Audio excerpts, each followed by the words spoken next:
Hey everyone, hope you're doing well. I'm out here at the University of New Mexico, just preparing for my spring season to begin, and today I got some tips on how to improve your tennis game while in college. So the reason why this is important is because as a college athlete, you're already busy with so many things. You get to attend practice, go to class, you have friends, you have a social life, you're busy with things, and for most people, just attending the practices is enough for them to improve their tennis game.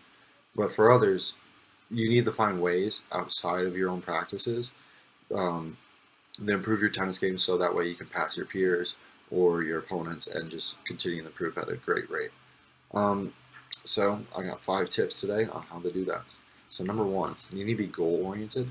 So at the beginning of the year, you need to find you need to create a list of goals that you want to accomplish for your time frame. So for me, it would be from January to May that I have a list of goals for because that's my spring season.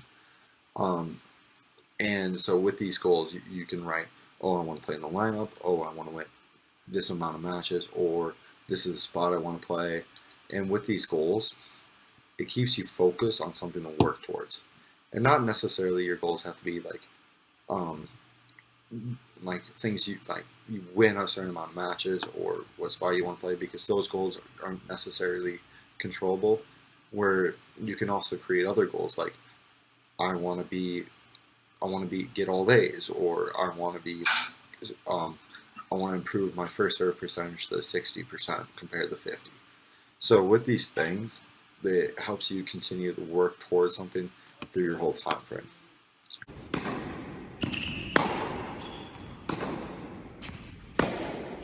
Tip number 2 is to keep a journal. So this is probably the least sexy thing I would say about about these tips, but it's a very, very important thing because if you keep a journal, that way you're able to keep a list of goals you just created.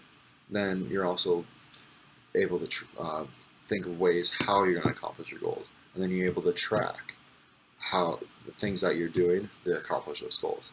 So if it's I want to hit serves 3 times a week for the next couple of months, you're able to track in your journal whether and you can write down, oh, I hit serves today, oh, I hit serves this day, and then you can see your progress over a long term. Uh, long term. Number 3 is to work on key areas in your tennis game. So really find areas that are really important for you to improve on. So for me, my serve is a very important area that I always need to keep on improving, and I want to keep at a certain level. So I need to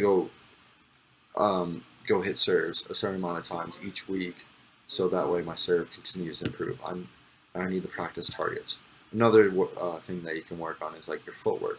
Like if you just go on Instagram right now, you can go like the functional tennis page, and they have thousands on thousands of footwork things that professional tennis players are doing or other academies, and you can copy those ideas, or you can kind of add your own variation. Like if they're using cones, you don't necessarily need to have specific cones to go do the exercise. You can use like tennis balls or any sort of object that can like be a cone. Or if you need to do box jumps and you don't have a box, like jump onto like a bench or like find unique ways around it so that way you can accomplish the things you need to accomplish. Um, or even if it's like, oh, I really want to work on my forehand right now, my forehand technique.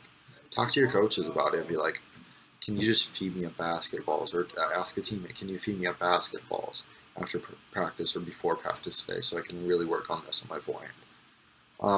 And then this gets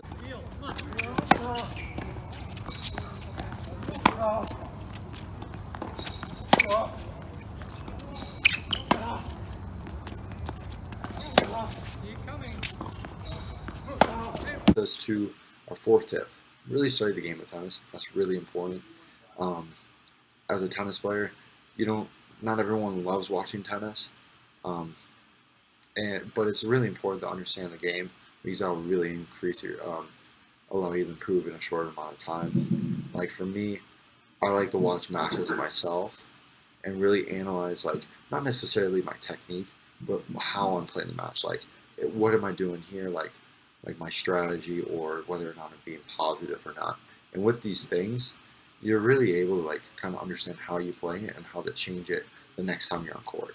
And then also like on top of that, watching players like professional players or um, even your own teammates, watching them and see what they're doing and trying to implement the best parts of their game into your game.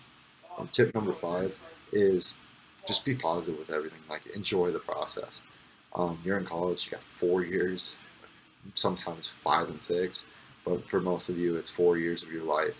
Just enjoy it. Honestly, it's a great time. It's a great time to be a college athlete. Like it's an experience that you'll never be able to have again once you pass it, and it's memories that you'll never forget. So just really enjoy it. Stay positive with the whole thing, and even if you're not playing well or things are looking the way you want them to look, at least enjoy what you're doing. That's the biggest thing I would say.